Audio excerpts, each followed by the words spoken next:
የእመቤት ጉዞ ክፍል 2። ሰላም ጤና ይስጥልኝ ውድና የተከበራችሁ ዩቲዩብ ቻናል ቤተሰቦች እንደምን አላችሁ? አለሁኝ እኔ እግዚአብሔር ይመስገን ከኔ ጋር ሁሉ መልካም ነው። ቤተሰብ በያላችሁበት ሰላማችሁ በዝዝት ይበልኝ። ዛሬ ደግሞ እንደተለመደው በእመቤት ጉዞ ታሪክ ላይ ክፍል 2 ላይ መጥቻለሁ። ቤተሰብ ይህ ታሪክ እንደምትወዱት ተስፋ አደርጋለሁኝ። ምክንያቱም እኛ በተለይ ስደተኞች ይሄ ታሪክ ያሳለፍነው ታሪክ ነው። ከሀገራችን ስንወጣ ቋንቋ አዲስ ሲሆንብን፣ ሀገሩ አዲስ ሲሆንብን ብዙ ነገር ነው። በቃ በክፍላችን ገብተን እናለቅሳለን። ብዙ ነገር አሳልፌያለሁ እኔ ለምሳሌ ማለት ነው። እና እኛን የሚገልጽ ታሪክ ስለሆነ እንደምትወዱት ተስፋ አደርጋለሁኝ ቤተሰብ። እና አሁን ወደ የእመቤት ጉዞ ክፍል 2 ላይ እንሄዳለን። አብራችሁን ቆዩ።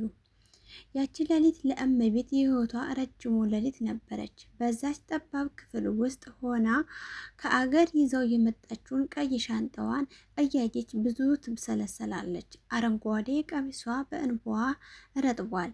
ለምንድን ነው የመጣሁት? ለምንድን ነው እንዲህ የምሰቃየው? የሚሉ ጥያቄዎች በአእምሮዋ ይመላለሳሉ። ነገር ግን የአባቷ የህመም ሳልና የእናቷ የዛለ ፊት በአይነ ህሊናዋ ሲመጡ እንባዋን አበሰች። በዛች ሌሊት ትልቅ ውሳኔ ወሰነች። ወይ አልቅሼ ተሸንፌ እመለሳለሁ፣ ወይ ደግሞ ጥርሴን ነክሼ አልፋለሁ አለች። ሽንፈትን ሳይሆን ጽናትን መረጠች። በነጋታው ጠዋት ገና ፀሐይ ሳትወጣ ተነስታ ትናንት ያየችውን ስቃቃ ረስታ ፊቷን በበረዶ ውሃ ተለቅልቃ ተኩሰቷን አጠፋችው። ፀጉሯን በጥንቃቄ አስተካከለችና ልቧን አጠንክራ ወደ ስራዋ ገባች። ይሁን እንጂ ወደ ሳሎን ስትወጣ ያላሰበችው ትዕይንት ገጠማት። ይህ ጋር ነበር ያቆምነው። ትዕይንታውን እናያለን ደግሞ። መዳቧ ገና በማለዳው 12 ሰዓት ላይ ሳሎን ተቀምጣ እመቤትን ትጠብቃለች። እመቤት በውስጧ ዛሬ ምን ልትለኝ ይሆን? ምን ስህተት አገኘችብኝ? ምንስ አደረኩ? ብላ እየሰጋች ቀረብ አለቻት። ነገር ግን መዳብ እንደ ትላንቱ አልጮኸችም። ይልቁን ረጅምና ትልቅ በሆነ እይታ ተመለከተቻት። መዳብ እመቤትን ወደ ኩሽና ጠራቻት። ጠረጴዛው ላይ አንድ አዲስ ስልክና ጥቂት ልብሶች ተቀምጠዋል። ይህ ላንቺ ነው አለቻት መዳብ ረጋ ባለ ድምፅ። እመቤት ግራ በመጋባት አየቻት። መዳብ ቀጠል አደረገችና ትላንት ማታ በክፍልሽ ስታለቅሺ በካሜራው አይቼሻለሁ እመቤት። እኔም ከ20 ዓመት በፊት እንደ አንቺ ስደተኛ ነበርኩ። የቤት ናፍቆት ምን እንደሆነ አውቃለሁ። ፓስፖርትሽን የወሰድኩብሽ እንዲያትጠፊ ስላልፈለኩ ነው። ብዙ ልጆች ገና ሳይለምዱ ይጠፋሉና። ነገር ግን የስራ ትጋትሽንና ዛሬ ጠዋት ራስሽን አዘጋጅተሽ መውጣትሽን ስመለከት አንቺ ጠንካራ እንደሆንሽ ገባኝ አለቻት። እመቤት በደስታና በድንጋጤ መሃል ሆና ስልኩን ተቀበለች። መዳቧ ስልኩን የሰጠቻት ቤተሰቦቿ ጋር እንድትደውል ነበረ። እመቤት ተንበረከካ አመሰገነች። ወዲያውኑ ወደ እናቷ ደውለች። የእናቷን ድምፅ ስትሰማ ደስታዋ ወሰን አጣ። ደህና ነኝ እናቴ፣ በጣም ደህና ነኝ ብላ ዋሸቻቸው እንዳይጨነቁ። ሆኖም ይህ ሰላማዊ ደባብ ብዙ አልቆይም። ስልኩን ዘግታ ወደ ስራዋ ልትመለስ ስትል የቤቱ ደውል ተደወለ። አንድ ረጅምና ግርማ ሞገስ ያለው እንግዳ ሰው ወደ ቤት ገባ። ሰውየው የመዳቧ ታናሽ ወንድም ቢሆንም የቤቱ ሰራተኞች ሁሉ የሚፈሩት ሰው ነበር።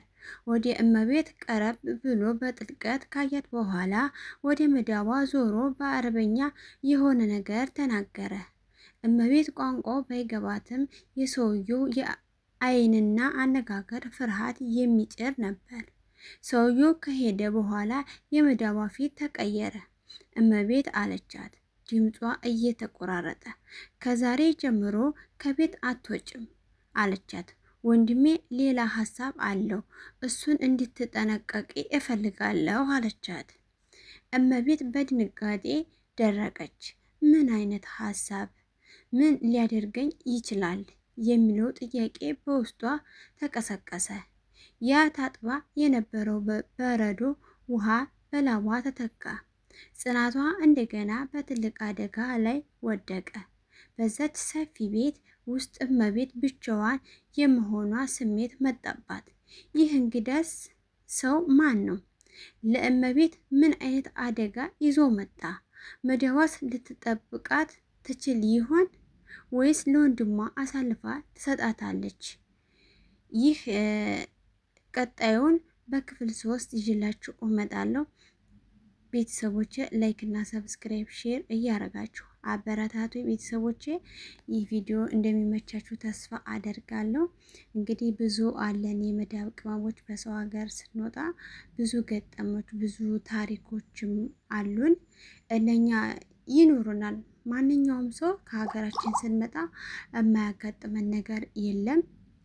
እኔም ብዙ ነገሮች አጋጥሞኛል። ስመጣ ኤርፖርት ላይ ያየሁት ነገር በቃ አለ አይደለ መዳብ ቤት ለመጀመሪያ ጊዜ ስገባ አለ አዲስ ስንሆን ብዙ ነገር ይገጥመናል። ብዙ ነገር ቀየር ያለ ነገር ይኖርብናል እና ይከብደናልም ለመንቀሳቀስ ለመስራትም ሆነ ለማውራት ምላሳችን ሳትፈታ የቋንቋው ብቻ ራሱ አሰቃይ ነው የሚሆነው ማለት ነው። እና ብዙ ታሪክ እንደምንፈጥር ሁላችንም እናምናለን። እና ቤተሰብ ይህ ቪዲዮ ከተመቻችሁ ላይክ እና ሰብስክራይብ ሼር እያረጋችሁ አበረታቱኝ። እንዲሁም ደግሞ በኮሜንት አስተያየታችሁን አስቀምጡልኝ። እናንተስ ግን በስደት ላይ ስትመጡ ምን አጋጥሟችኋል? እስኪ በኮሜንት ጻፉልኝ። የዛሬው ቪዲዮ ይህን ይመስል ነበረ። በሚቀጥለው 3ኛ ክፍል ላይ የእመቤት ጉዞ ታሪክ ላይ እውነተኛ ታሪክ ላይ እንገናኛለን። ይህ ሰውዬስ ምን ይዞባት ነው የመጣው? የሴትዮዋ ወንድም ነው? መጥፎ ነገር ሊያደርጋትስ ነው ወይንስ ለጥሩ ነገርስ ይሆን? መጥፎስ ከሆነ መዳቧ ስታድናት ይሆን በሚለው ተመልሰን እንገናኛለን።